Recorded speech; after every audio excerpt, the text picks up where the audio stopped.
여러분 안녕하십니까. 3월 9일 밤입니다. 윤석입니다. 어제 윤석열 대통령이 석방이 됐죠. 어쨌든 우리 민주주의가 그래도 제자리로 다시 돌아갈 수 있다 하는 것을 저는 느꼈습니다. 자, 오늘은 서부법원의 비극과 그리고 몇 가지 에피소드를 말씀드릴까 합니다. 7일 서울중앙지법 합의 25부가 윤석열 대통령의 구속 취소 청구를 받아들이면서 사법부에는 앞으로 몰아칠 후폭풍을 피할 수 없게 됐습니다. 그리고 이것은 당연한 후폭풍입니다. 윤석열 대통령에 대한 체포 구속영장을 발부했던 서울 서부지방법원 판사들의 결정은 과연 정당한가? 문제는 판사의 정상적인 절차에 의한 판단을 제가 꾸짖는 게 아닙니다. 저도 판사를 존중합니다. 법정에 나올 때마다 꼭 법대를 향해서 목례를 하고 나옵니다. 그런데 이번 경우에는 정말 실망했습니다.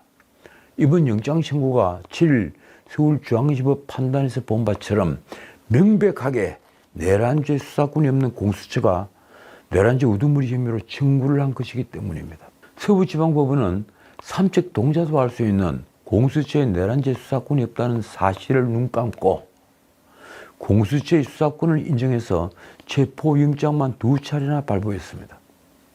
거기에다 차은경 부장판사는 명색이 국가원수이자 현직 대통령인 윤석열 대통령이 헌법상의 국가긴급군인 비상대권인 이 비상계엄을 선포했다가 국회 요구를 해제한 사건을 두고 피의자는 증거를 인멸할 염려가 있다. 이 15자 판결로 구속영장을 발부했습니다. 그 과정에서 영장 청구를 한 공수처에 내란죄 수사권이 있는지 여부는 확인하지 않았습니다.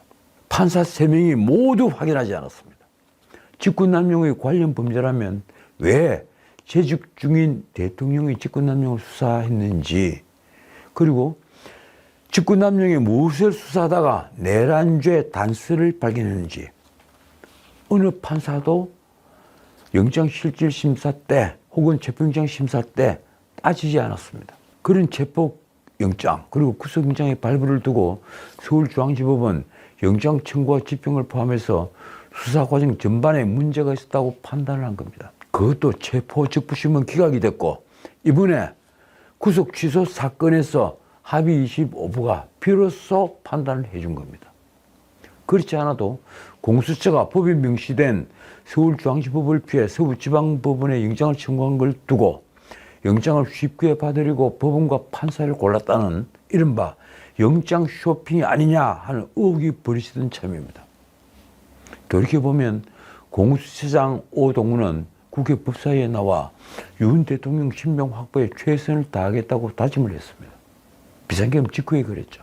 과연 수사기관의 장이 현직 대통령의 비상계엄 선포 행위를 두고 내란죄로 단정을 한 뒤에 국회에서 그런 충성맹세로 의심받는 발언을 해도 된다는 것입니까? 결국 공수처는 작년 12월 20일 윤 대통령의 체포영장을 서부지방법원에 청구를 했습니다. 말씀드린 대로 공수처법에 1심 관할법원은 서울중앙지법으로 되어 있죠. 그런데도 공수처는 범행 장소와 피의자의 주소지 등을 고려해서 법원을 옮겨서 청구했다고 변명을 했습니다. 생각해 보십시오. 대통령은 한남동에 그 관저가 있습니다. 그리고 서울중앙법원은 서초동에 있습니다. 아주 가깝습니다. 그리고 서부법원은 오히려 마포구 먼 곳에 있습니다. 그러나 법조계에선 당시 민주당이 추천한 정계선 마은혁 헌법재판관 후보자가 서울 서부지법 출신이어서 공수처가 이곳을 택한 것 아니냐 하는 의혹이 일었습니다. 여기에다가 영장은 0시에 청구를 했죠. 그 0시부터 그 영장을 담당한 사람은 이순영 판사입니다. 그 영장을 발부한 이순영 판사 역시 우리법연구회 출신이었습니다. 그는 놀랍게도 체포영장에 군사상, 공무상 기밀지역의 압수수색을 제한하고 있는 형사소송법 제110조, 111조 적용을 예외로 한다 하는 문구까지 적어서 논란을 키웠습니다. 법 위에 존재하는 무소불위의 제왕이 된 겁니다. 그런데 이런 사태가 벌어지는데도 대법원장은 이순영의 판사직을 정지시키지 않았습니다. 아직 대법원에서 이순영을 징계위원회에 회부했다는 말도 들리지 않습니다. 윤 대통령 측은 서부지법에 체포영장에 대한 이의제기를 했지만 기각됐습니다. 공수처는 두 번째 체포영장으로 1월 10일 윤 대통령을 체포한 뒤에 1월 17일 윤 대통령 구속영장도 서울 서부지법에 청구를 했습니다. 당시 판사였던 서부지법 차은경은 구속영장을 발부하면서 아까도 말씀드렸다시피 피의자가 증거를 인멸할 우려가 있음 딱 이 15자 사유를 찍었습니다. 이것이 문명국이라는 대한민국 판사의 수준인 것입니다. 도대체 체포영장, 구속영장을 발부한 판사 3명 중에 단 1명도 공수처에 내란죄 수사권이 있는지 의심하지 않은 이유는 무엇일까요? 저는 정말 궁금합니다. 다들 눈이 멀었을까요?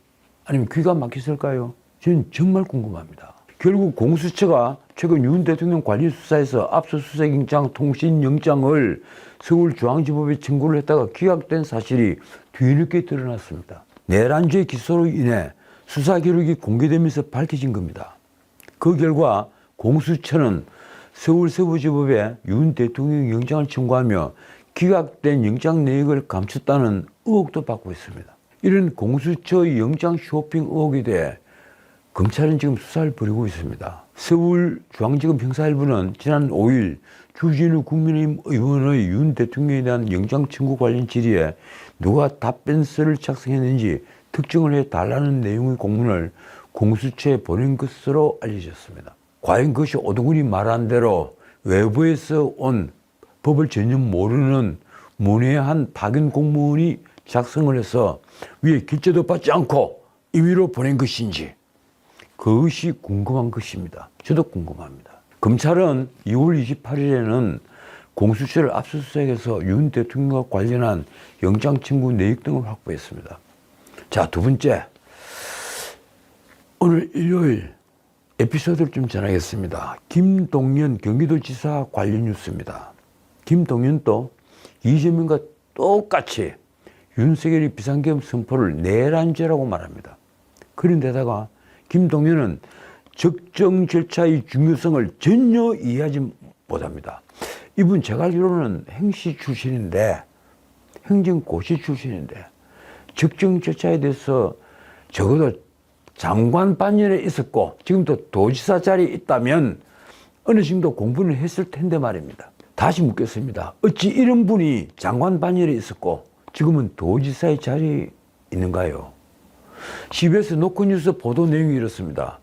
경기도지사 김동연은 윤석열 대통령의 구속 취소가 결정되자 이렇게 말을 했습니다. 내란 우두머리의 구속 취소 판단에 강한 유감을 표한다. 그래 깜짝 놀랐습니다. 아, 민주당 소속이니까 응당 뭐 그렇게 말을 했구나 이렇게 봤는데 그 밑에 내용이 그게 아닙니다. 7일 김동연이 자신의 페이스북에 올린 글에서 그런 말을 썼는데 그 뒤에 쓴 말이 또 이렇습니다. 그는 상식 밖의 일이자 있을 수 없는 일이라며 이렇게 말을 한 겁니다.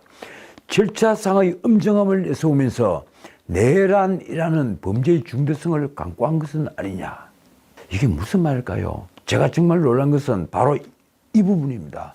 100번 양보해서 윤석열 대통령의 행동이 내란죄 구성요건에 일부 해당된다고 합시다. 그렇다 해도 김동연의 생각은 절차의 정당성은 별로 중요하지 않다는 것인가요? 어찌 이런 분이 경기도지사직에 있는 것입니까? 자, 세 번째 내용입니다. 헌법재판소는 곽종원의 진술이 오염되었다는 증거가 쏟아지고 있는데, 그리고 홍장원의 메모 필적 감정은 반드시 필요하다는 주장도 본물을 이루고 있는데도 왜 침묵하고 있는 것입니까? 매일 아침마다 한다는 그 평의에서 한 차례도 이 문제가 거론되지 않은 것입니까? 그렇다면 헌법재판관 8명 모두 재판관으로서 자격이 없는 것입니다. 내일 지구가 무너지더라도 오늘 정의를 바로 세운다. 그것이 임마누엘 칸트가 한 말입니다. 특히 곽종원의 진술이 현역 국회의원들이 회유와 급하게 이루어졌다는 게 드러난 후에 헌법재판소는 다시 변론을 제기해서 두 핵심 증인을 불러 신문을 해야 한다는 주장이 여기저기서 지금 제기되고 있습니다. 수차례 제가 말씀드렸지만 국민이 직접 선거로 뽑아 민주적 정당성이 가장 큰 윤석열 대통령의 파면 여부를 민주적 정당성이 약할 수밖에 없는 임명직 재판관들이 졸속으로 결정을 해서는 안 된다는 것입니다. 윤 대통령은 2월 25일 있었던 탄핵심판 최후 진술에서 이렇게 말했습니다. 거대 야당과 내란 공작 세력들은 이런 트라우마를 악용하여 국민을 선동하고 있다. 두 핵심 증인의 진술에 대한 신빙성을 의심할 수밖에 없는 사실이 지금 폭로되고 있는데, 메모도 조작되었다. 그리고 곽종근이 증언은 회유와 협박 때문이다. 뭐 이렇게 폭로가 되고 있는데, 피의소 주인인 윤 대통령이 반대편을 향해 선동을 하지 마라 이렇게 말할 정도라면, 그런 선동의 도구로 사용된 두 사람의 진술은 반드시 다시 한번 확인을 해야만 하는 겁니다. 자, 좀 지난 뉴스입니다. 3월 5일이죠. 공수처가 검찰총장 시무정 수사에 착수를 했다는 뉴스가 있었습니다. 깜짝 놀랐습니다. 검찰은 제가 어제 오늘 말씀드린 대로 이미 공수처장 오동훈에 대한 강제 수사에 착수를 한 바 있습니다. 문제는 공수처가 시무정을 겨냥한 것이 다분히 권력 다툼으로 비친 것입니다. 공수처가 문제 삼은 것은 이것입니다. 왜 김성훈 대통령 경호청 차장 구속영장을 계속 반려하는 것인가? 공수처는 한 시민단체가 김성훈 구속영장 신청 반려와 관련해서 시무정과 이진동 대검차장을 고발한 사건을 공수처 수사 4부에 배당을 했다고 밝혔습니다. 심 총장과 이 차장이 검찰이 비상검사 때 개입 의혹을 은폐하기 위해 수사 지휘권을 남용해서 김성훈에 대한 경찰이 구속영장 신청을 납득하기 어려운 사유로 세 차례나 반려했다. 자, 결국 공수처는 이 문제로 시무정 총장과 이진동 차장에 대한 수사에 착수를 한 겁니다. 반면 검찰은 국회 허위 답변 의혹을 받고 있는 공수처장 오동훈에 대한 강제 수사 일환으로 공수처 압수수색을 한 뒤에 조만간 소환 조사를 검토하고 있습니다. 경찰도 서울 고금에 검찰이 구속영장 반려가 적절했는지 심의를 해달라고 영장심의위원회 개최를 요청했습니다. 그 결과 다들 아시다시피 영장 청구 결론이 나왔습니다. 제가 다시 말씀드리지만 검찰은 윤석열 대통령 영장 청구 여부에 허위 답변 의혹을 밝히기 위해 2월 28일 오동훈 공수처장실 등 공수처 청사를 압수수색을 했습니다. 그리고 관련 자료를 분석을 하고 있다는데 거의 마쳤습니다. 오동훈과 차정현 부장검사, 수사기획관 등은 허위 공문서 작성 혐의를 지금 받고 있습니다. 국민의힘 주진우는 올 1월 달에 공수처에 윤 대통령 사건 관련 체포영장 외에 압수수색 영장 그리고 통신영장 등을 중앙지법에 청구를 했는지 질의서를 공수처에 보냈습니다. 공수처는 그런 사실이 없다고 허위 답변을 한 겁니다. 윤 대통령 측 변호인단은 공수처가 서울중앙지법에 청구했다가 기각된 영장이 4건이나 있다는 사실을 윤 대통령 수사 기록을 통해 확인을 했다고 밝히면서 일이 확대되었습니다. 그렇습니다. 공수처 오동훈의 죄는 계속 사여만 갑니다. 자, 오늘은 제가 여기서 마치겠습니다. 이 나라는 다행히 정의를 향해 한 발 더 나아가게 됐습니다. 저는 3월 26일 이재명의 공직선거법 항소심 선고가 나온 뒤에 이 나라 정치판에 몰아칠 회오리 바람을 예상합니다. 엄청난 회오리 바람이 불 겁니다. 나는 이재명은 지금을 웃고 있지만 그 이재명이야말로 민심이 어떻게 움직일지 전혀 모르고 있다고 생각합니다. 따뜻한 봄날을 만끽할 수 있는 3월 말을 고대하고 있습니다. 지금까지 전sek이었습니다.